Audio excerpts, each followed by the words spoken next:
ஓம் சாந்தி. 17/3/2024. அவ்யக்த பாப்தாதா. திருப்புதல் தேதி 12/12/1998. எனது எனது என்ற தேக அபிமானத்தை விடுத்து பிரம்மா பாபாவின் ஒவ்வொரு அடியையும் பின்பற்றி நடக்கவும். இன்று பாப்தாதா தனது நாலாபுரத்தில் உள்ள சிரேஷ்ட ஆத்மாக்களை பார்த்து கொண்டே இருக்கிறார். பிராமணன் என்றால் பிரம்மாவின் வாய் வழி பிறந்தவர். ஒவ்வொரு பிராமண ஆத்மாக்களின் பாக்கியத்தை பார்த்து பாப்தாதாவே புன்சிரிப்பு சிரிக்கிறார். ஒவ்வொரு பிராமண ஆத்மாக்களுக்கும் பிறவியிலேயே பிரம்மா பாபா மூலம் நினைவிற்கான திலகம் வைக்கப்படுகிறது. பகவான் அவரே திலகதாரியாக ஆகின்றார். கூடவே ஒவ்வொரு பிராமண ஆத்மாக்களை தூய்மைக்கான மகா மந்திரத்தின் மூலம் ஒளியின் கிரீடத்தை அணிவிக்கிறார். மேலும் கூடவே ஒவ்வொரு பிராமண ஆத்மாக்களையும் உலக நன்மை செய்யக்கூடிய ஆத்மாவாக ஆக்கி பொறுப்பு என்ற கிரீடத்தையும் அணிவிக்கிறார். இரட்டை கிரீடம் மற்றும் இறைவன் அவரே தனது இதய சிம்மாசனதாரியாக ஆக்குகிறார். எனவே பிறவி எடுத்ததுமே திலகம், கிரீடம் மற்றும் சிம்மாசனதாரியாக ஆகிவிடுகிறோம். இப்படிப்பட்ட உயர்ந்த பாக்கியம் முழு கல்பத்திலும் எந்த ஆத்மாவிற்கும் இருக்க முடியாது. எனவே இத்தனை உயர்ந்த பாக்கியங்கள் நினைவில் உள்ளனவா? அதாவது நாம் பிராமணர்கள் பிறவியிலேயே அப்படிப்பட்ட பாக்கியம் நிறைந்தவர் ஆகிவிட்டோமா?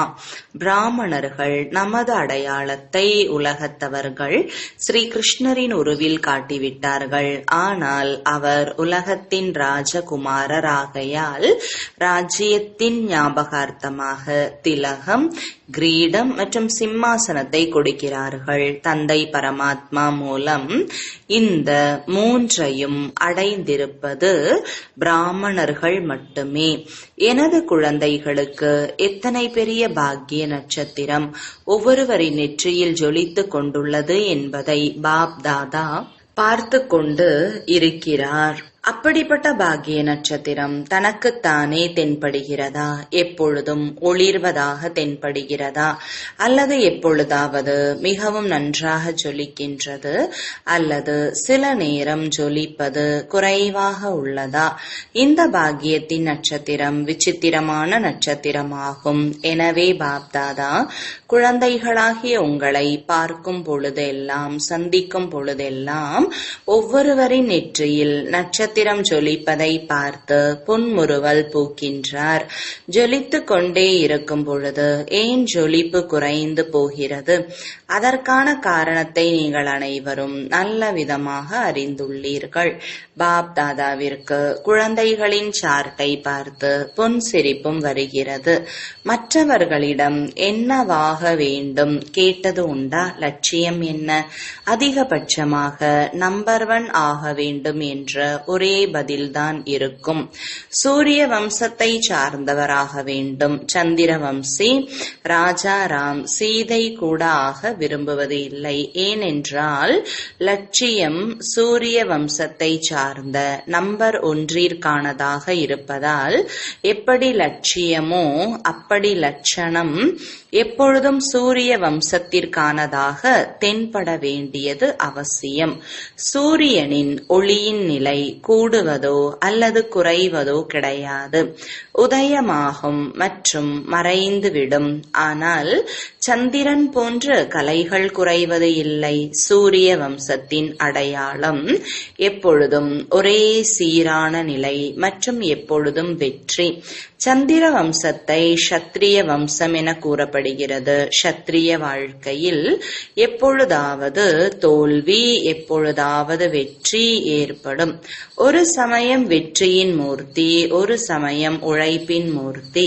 யுத்தம் செய்வது என்றால் உழைப்பது ஆகும். சந்திர வம்சத்தின் கலைகள் ஒரு நிலையாக இருப்பது இல்லை. எனவே லட்சியம் மற்றும் லட்சணத்தை சமமாக ஆக்குங்கள். எப்படி தந்தைக்கு சமமாக ஆக வேண்டும் என்ற லட்சியம் வைத்துள்ளீர்கள். ஒவ்வொரு குழந்தைகளும் நம்பர் 1 ஆக வேண்டும் என்றுதான் கூறுகிறார்கள். எனவே தந்தை எப்பொழுதும் சகஜமான வெற்றி சொரூபம். ஒருவேளை ஒரே சீரான நிலை இல்லை என்றால் முதல் நம்பர் ஆகிவிடுவீர்களா என்ன? இல்லை என்றால் வரிசைப்படியாக ஆகிவிடுவீர்களா? ஒன்று நம்பர் 1, இரண்டாவது வரிசைப்படியாக. நான் நம்பர் 1 அல்லது வரிசைப்படியான பட்டியலில் உள்ளேனா என தன்னைத்தானே கேட்டுக்கொள்ளுங்கள். நம்பர் 1 என்றால் தந்தையை பின்பற்றுவதாகும். பாப் தாதா சகஜமான சாதனத்தை கூறுகிறார். பின்பற்றுவதில் உழைப்பு குறைவாக இருக்கும். பிரம்மா பாபாவின் அடி மீது அடி வைப்பது. ஒவ்வொரு காரியத்தின் அடி என்பது கால் தடத்தின் அடையாளமாகும். கால் தடத்தின் மீது கால் வைப்பது எளிமையானது. புதிய வழியை தேடாதீர்கள். அடி மீது அடி என்றால் தடம் மீது தடம் வைப்பதாகும்.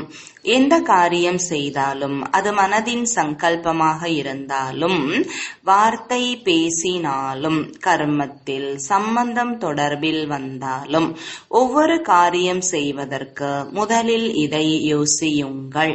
பிராமண ஆத்மா நான் என்ன காரியம் செய்து கொண்டிருக்கின்றேனோ அது பிரம்மா பாபாவிற்கு சமமாக உள்ளதா? பிரம்மா பாபாவின் சங்கல்பம் என்னவாக இருந்தது? எனது சங்கல்பமும் அந்த அடிப்படையில் இருந்ததா? ஒவ்வொரு வார்த்தையும் பிரம்மாவிற்கு சமமாக இருந்ததா? ஒருவேளை அவ்வாறு இல்லை என்றால் அதை செய்ய தேவையில்லை. யோசிக்க வேண்டாம், பேச வேண்டாம், செய்ய வேண்டாம். பிரம்மா பாபாவின் அடி ஒன்று, குழந்தைகளின் அடி வேறொன்று என்றால் பாபாவிற்கு சமமாக ஆவது என்ற லட்சியம் எதுவோ, இலக்கு எதுவோ அது எப்படி நிறைவேறும்? பிரம்மாவின் ஒவ்வொரு அடி மீது அடி வைத்து பின்பற்றி சென்றால் ஒன்று தன்னைத்தான் சகஜ முயற்சியாளர் என அனுபவம் செய்து கொள்வது மற்றும் எப்பொழுதும் முழுமையான நிலையின் லட்சியத்தின் நெருக்கத்தின் அனுபவம் ஆவது. பிரம்மா பாபாவிற்கு சமம் என்றால் முழுமை தன்மையின் இலக்கை அடைவது. எனவே பிரம்மா பாபா வதனத்தில் குழந்தைகள் அனைவரையும் முழுமையான அவ்யக்த ஃபரிஷ்தா ஆவதற்கான அழைப்பை கொடுத்து கொண்டே இருக்கிறார். பிரம்மா பாபாவின் அழைப்பிற்கான பாடல், அமுத அழைப்பு குரல் கேட்கவில்லையா? வாருங்கள் குழந்தைகளே, இனிமையான குழந்தைகளே, விரைவாக வாருங்கள். இந்த பாடல் மற்றும் சொல் கேட்கின்றதா?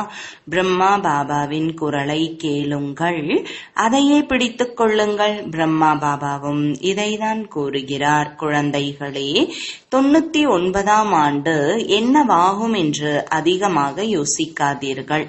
இது ஆகுமா, அது ஆகுமா, ஆகுமா அல்லது ஆகாதா? இந்த யோசனையில் அதிகம் இருக்கின்றார்கள். ஆகுமா ஆகுமா என்ற பாடலை பாடிக்கொண்டு இருக்கிறீர்கள். ஆனால் தனது ஃபரிஷ்தா நிலையின் நிறைந்த முழுமையான நிலையின் தீவிர வேகத்தை அதிகரிக்கும் உயர்ந்த சங்கல்பத்தை குறைவாக செய்கிறீர்கள். ஆகும் ஆகாது என்ற தூ என்ற பாடல் அதிகமாக பாடுகிறீர்கள். பாபா கூறுகிறார், என்ன ஆனாலும் உங்களின் லட்சியம் என்ன? என்னவானாலும் அதை பார்ப்பது மற்றும் கேட்பதற்கான லட்சியமா, அல்லது பிரம்மா பாபாவை போல ஃபரிஷ்தாவாக ஆக வேண்டுமா? அதற்கான ஏற்பாடுகளை செய்து விட்டீர்களா? தனது நிலையை தயார் செய்யும் முயற்சியில் ஈடுபட்டுள்ளீர்களா? அல்லது என்னவாகும் என்ற இந்த யோசனையிலேயே ஈடுபட்டு உள்ளீர்களா? எந்த பிரச்சனை எதிரில் வந்தாலும் இயற்கையின் நாயகர்கள் நீங்கள் தனது இயற்கையின் தலைவன் என்ற இருக்கையில் நிலைத்து இருக்கிறீர்களா அல்லது நிலையில் தடுமாற்றம் ஏற்படுகிறதா? இது என்னவாக ஆகிறது, இது என்னவாகிறது, இது என்னவாகிறது? இந்த பார்வையின் செய்தியிலேயே மும்முரமாக இருப்பீர்களா அல்லது முழுமையின் நிலையில் நிலைத்து இயற்கையின் குழப்பத்தில் சென்று மேகங்கள் போன்ற அனுபவம் செய்வீர்களா? பிரம்மா பாபா என்னை போன்ற ஃபரிஷ்தாவாக சதா காலமும் ஆவீர்களா என்று குழந்தைகளிடம் கேட்டுக்கொண்டிருக்கிறார். குழந்தைகள் தேகத்தில் இருந்தாலும் அவ்வியக்தமாக வேண்டும். பாபா அவ்வியக்தமாகிவிட்டார், நம்மையும் அப்படி அவ்வியக்தமாக ஆக்கி விடுவார் என்று நீங்கள் கூறுகிறீர்கள். பிரம்மா பாபா கூறுகிறார், உங்களை நீங்கள் கேளுங்கள். உலக நன்மை காண பொறுப்பு என்ற கிரீடம் பாபா என்ன அணிவித்தாரோ அதை முழுமை செய்து விட்டீர்களா? உலக நன்மை செய்யக்கூடியவர்கள் உலக நன்மை முழுமையாக அடைந்து விட்டதா? குழந்தைகளுக்கு உலக நன்மை செய்வதற்கான காரியத்தை கொடுத்து பந்தனத்திலிருந்து விடுபட செய்து சேவையின் வேகத்தை தீவிரமாக ஆக்குவதற்கான பொறுப்பாளராக ஆக்க வேண்டி இருந்தது. எனவேதான் பிரம்மா பாபா அவ்வியக்தமாக ஆனார். அதற்கான வெளிப்படையான சொரூபத்தை பார்த்து கொண்டு இருக்கிறீர்கள். அது உள்நாட்டிலும் சரி வெளிநாட்டிலும் சரி அவ்வியக்த பிரம்மா மூலமாக தீவிரமாகியுள்ளது. இன்னும் ஆக வேண்டியது இருக்கிறது. சேவையில் தீவிர வேகத்திற்கு நிமித்தமான ஆதாரம் பிரம்மா பாபா ஆக வேண்டியது இருந்தது. ஒரு பிரம்மா மட்டும் ராஜ்யத்தின் அதிகாரியாக ஆவது இல்லை. அவருடன் குழந்தைகளும் ராஜ்ய அதிகாரத்தை அடைய வேண்டும். ஆகையால் சாக்காரத்தில் நிமித்தமான குழந்தைகளாகிய உங்களை கருவிகளாக ஆக்கினார். இறுதியில் குழந்தைகளாகிய நீங்கள் அனைவரும் வியக்தத்தில் இருந்து அவ்வியக்த ஃபரிஷ்தாவாக ஆகி உலக நலனுக்கான சேவையின் வேகத்தை அதிகப்படுத்தி நிறைவு மற்றும் முழுமையாக ஆக்க வேண்டும் மற்றும் அனைவரையும் தயார் செய்ய வேண்டும். பிரம்மா பாபாவும் கூறுகிறார், 99ஆம் வருடத்தின் நிறைவு வேண்டுமா? இயற்கைக்கு கைத்தட்டுவோம். இயற்கை தயாராக உள்ளது. என்ன ஃபரிஷ்தா போன்று நீங்கள் இரட்டை ஒடியாகி விட்டீர்களா? குறைந்ததிலும் குறைந்தது 108 பேர் சதா வெற்றியடைந்து விட்டீர்களா? எந்த விதமான வீண் எதிர்மறை எண்ணங்களையும் வார்த்தைகளையும் மற்றும் காரியங்கள் அனைத்திலும் சம்பந்தம் தொடர்பில் தேர்ச்சி அடைந்து விட்டீர்களாம். வீணானது மற்றும் தீயவை என்ற சுமை சதா காலத்திற்கு டபுள் லைட் ஃபரிஷ்தா ஆக விடாது. இந்த சுமையிலிருந்து ஃபரிஷ்தா ஆகிவிட்டீர்களாம் என்று பிரம்மா பாபா கேட்கிறார். எப்பொழுதும் என்பதில் இரட்டை கோடு இடுங்கள்.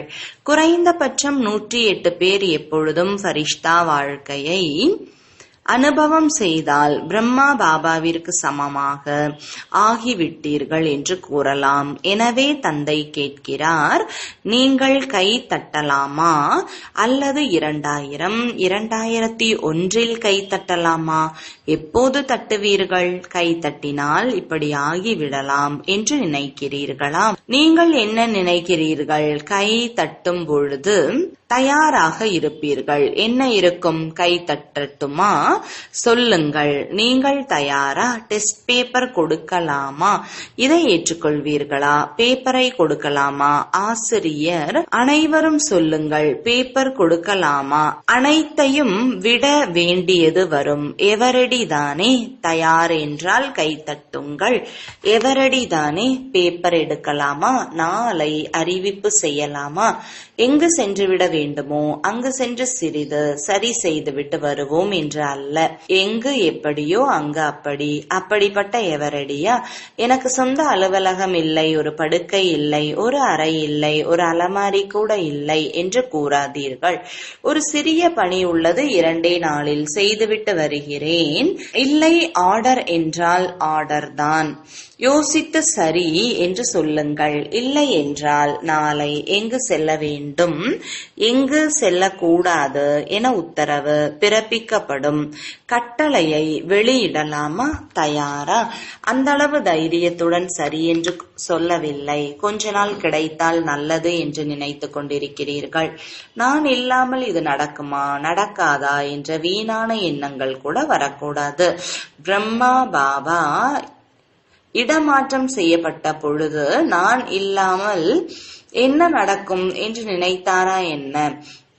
நடக்குமா நடக்காதா?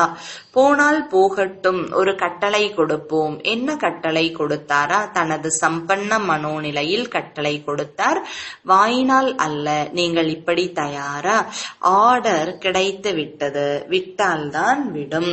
குழப்பம் ஏற்படுமா? இப்படி செய்ய வேண்டும், இப்படி கூறுவார்கள், கட்டளை பிறப்பிக்கப்படும்.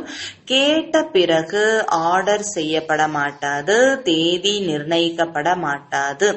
திடீரென கட்டளை கொடுக்கப்படும், வாருங்கள் என்று, அவ்வளவுதான். இதைதான் டபுள் லைட் ஃபரிஷ்தா என்று அழைக்கப்படுகிறது. உத்தரவு இடப்பட்டது மற்றும் நடந்தது. மரணத்திற்கு ஒரு உத்தரவு பிறப்பிக்கப்பட்டதை போல என்ன நினைப்பீர்கள்? சென்டரை பாருங்கள், அலமாரியை பாருங்கள், மாணவர்களை பாருங்கள், பகுதியை பாருங்கள். இந்த நாட்களில் எனது ஏரியாவிற்கு இடையே பிரச்சனை அதிகமாகி விட்டது. எனது ஏரியா உலக நன்மை செய்பவர்களுக்கு எல்லைக்கு உட்பட்ட ஏரியாவாக இருக்குமா என்ன? இதையெல்லாம் விட வேண்டியது வரும். இதுவும் தேக அபிமானம்.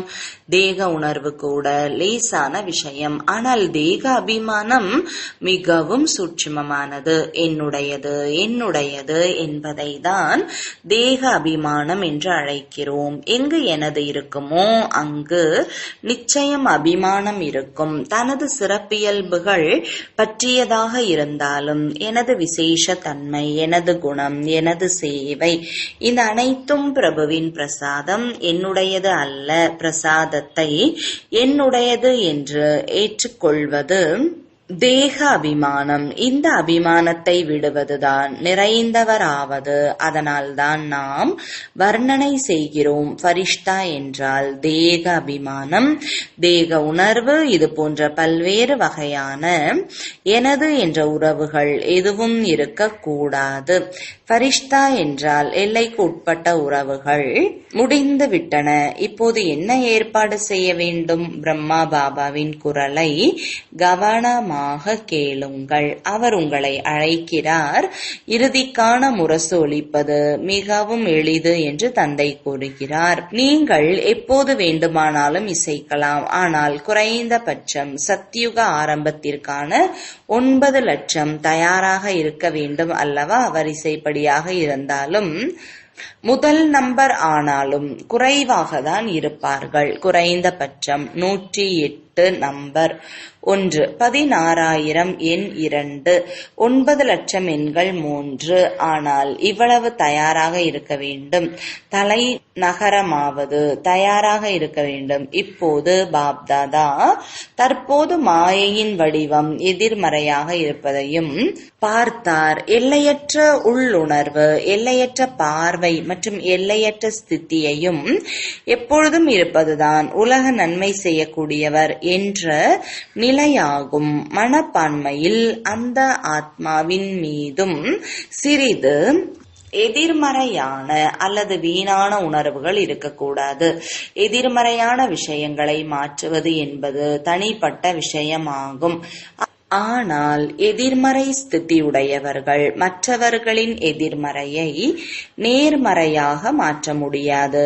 எனவே ஒவ்வொருவரும் தனது உள்ளுணர்வையும் பார்வையையும் எப்போதும் எல்லையற்றதாக மற்றும் அனைவருக்கும் மிகவும் பயனுள்ளதாக இருக்கிறதா என்பதை சுட்சுமமாக சோதனையிட வேண்டும். சிறிதேனும் நன்மைக்கான பாவனையை தவிர எல்லைக்கு உட்பட்ட பாவனை, எல்லைக்கு உட்பட்ட சங்கல்பம் வார்த்தைகளில் சூட்சுமத்திலும் இல்லைதானே? சூட்சுமத்திலும் இருந்தால் அதற்கான அடையாளம் காலம் வரும்பொழுது அல்லது பிரச்சனை வரும்பொழுது சூட்சுமம் ஸ்தூலத்தில் வந்துவிடும். அது எப்போதும் நன்றாக இருக்கும், ஆனால் அது காலப்போக்கில் வெளிப்பட்டு விடும். பிறகு இதுவும் அப்படிதான், இந்த மனிதர்களும் அப்படிதான், விஷயமும் அப்படிதான் என்று யோசிக்கிறார்கள். நபர் இப்படிதான், ஆனால் எனது நிலை சுப பாவனை, எல்லையற்ற பாவனை கொண்டதாக இருக்கிறதா அல்லவா? தனது தவறை சோதனை இடவும். புரிந்ததா? விஷயங்களை பார்க்காதீர்கள், உங்களை பாருங்கள். என்னுடைய ஒவ்வொரு அடியும் பிரம்மாவின் படியாக இருக்க வேண்டும் என்று 99 உங்களுக்குள் தாக்கத்தை ஏற்படுத்துங்கள். அனைவருக்கும் பிரம்மா பாபாவிடம் அன்பு உள்ளதுதானே? எனவே அன்பானவர்களை தான் பின்பற்றுகிறோம். தந்தையை போல ஆகியே தீர வேண்டும். 99 எல்லாம் சரியாகி விடுமா? ஒரு வருடம் உள்ளது, அது முடிந்தது என்று இதை பற்றி யோசிக்காதீர்கள். இது நடந்தே தீர வேண்டும், இது நடக்க வேண்டும் என்று எனக்கு முன்பே தெரியும். ஆனால் நான் தந்தையை போல ஒரு ஃபரிஷ்தாவாக மாற வேண்டும். புரிந்ததா? அதை செய்ய வேண்டும் அல்லவா? செய்ய முடியுமா? ஒரு வருடத்தில் அல்லது அரை வருடத்தில் தயாராகுமா? பிரம்மா பாபாவும் தனக்கு சமமாக ஆகும்படி அரைக்கோவல் விடுக்கிறார். இயற்கையும் எதிர்பார்த்து காத்து கொண்டு இருக்கிறது. 6 மாதங்களில் தயாராகுங்கள். 6 மாதங்களில் இல்லை என்றால் குறைந்தது 1 வருடத்திலாவது ஆகுங்கள். குழப்பத்தில் வராமல் அசையாத நிலையில் இருங்கள். உங்கள் இலக்கை விட்டு விடாதீர்கள். நீங்கள் எப்படி இருந்தாலும் தந்தையை போல் ஆக வேண்டும். சில பிராமணர்கள் நம்மை அசைத்தாலும் தடையாக முன்வந்தாலும் நாம் சமமாக ஆக வேண்டும். இந்த கருத்து உங்களுக்கு பிடித்தமாக உள்ளதா? பாப்தாதா அனைவரையும் கைகளை உயர்த்தி அனைவரின் வீடியோவையும் புகைப்படத்தையும் எடுக்க வைத்தார். இந்த புகைப்படத்தை அனைவருக்கும் அனுப்புவார்கள். இங்கே வீடியோவில் சில விடுபடலாம், ஆனால் வத்தனத்தின் வீடியோவில் எதுவும் விடுபடாது. நல்லது, தந்தை கூறுகிறார். இப்பொழுது ஒரே நொடியில் அனைவரும் விதேகி ஆக முடியுமா? எனவே ஒரு வினாடிக்குள் விதேகி ஸ்திதியில் நிலைத்திருங்கள். நல்லது. இப்போது ஷரீரத்தில் வாருங்கள். இப்போது மீண்டும் விதேகி ஆகுங்கள். இவ்வாறு நாள் முழுவதும் இடையிடையில் ஒரு நொடி கிடைத்தாலும் கூட இந்த பயிற்சியை செய்யுங்கள். நல்லது. அனைத்து உயர்ந்த பிராமண ஆத்மாக்களுக்கு எப்பொழுதும் பிரம்மா பாபாவின் அடிச்சுவடுகளை பின்பற்றும் கீழ்ப்படிதல் உள்ள குழந்தைகளுக்கு பிரம்மா பாபாவை போல ஃபரிஷ்தா ஸ்திதியில் நிலைத்திருக்கக்கூடிய எப்பொழுதும் நெருக்கத்தில் இருக்கும் ஆத்மாக்களுக்கு எப்பொழுதும் இயற்கையின் எஜமானர்களாக மாறி ஒவ்வொரு காட்சியையும் பார்க்கும் ஆடாத அசைக்க முடியாத ஆத்மாக்களுக்கு எப்பொழுதும் எல்லையற்ற உள்ளுணர்வு மற்றும் பார்வையில் இருக்கக்கூடிய பாக்கியம் நிறைந்த குழந்தைகளுக்கு பாப்தாதாவின் அன்பு நினைவுகள் மற்றும் வணக்கங்கள். உள்நாட்டிலும் சரி வெளிநாட்டிலும் சரி வெளியில் கேட்டுக்கொண்டிருக்கும் அனைத்து குழந்தைகளுக்கும் விசேஷமான அன்பு நினைவுகள் உரித்தாகுக. வரதானம் அழிவற்ற பிராப்திகளின் நினைவினால் தனது உயர்ந்த பாக்கியத்தின் மகிழ்ச்சியில் இருக்கக்கூடிய ஆசை என்றால் என்னவென்று தெரியாதவர் ஆகுக. விளக்கம்: யாருக்கு தந்தை பாக்கியத்தை வழங்கக்கூடிய வள்ளலோ அவர்களுக்கு என்ன பாக்கியம் தேவை? பாக்கியம் எனது பிறப்புரிமை என்ற மகிழ்ச்சி எப்பொழுதும் இருக்கும். ஆக எனது உயர்ந்த பாக்கியம் மற்றும் பாக்கியத்தை வழங்கக்கூடிய வள்ளல் பாபா என்ற இந்த பாடலை பாடிக்கொண்டே இருங்கள், பறந்து கொண்டே இருங்கள். அநேக ஜென்மம் கூடவே இருக்கும் அப்படிப்பட்ட அழிவற்ற பொக்கிஷம் கிடைத்து விட்டது. அதை யாரும் அபகரிக்க முடியாது, கொள்ளையடிக்க முடியாது.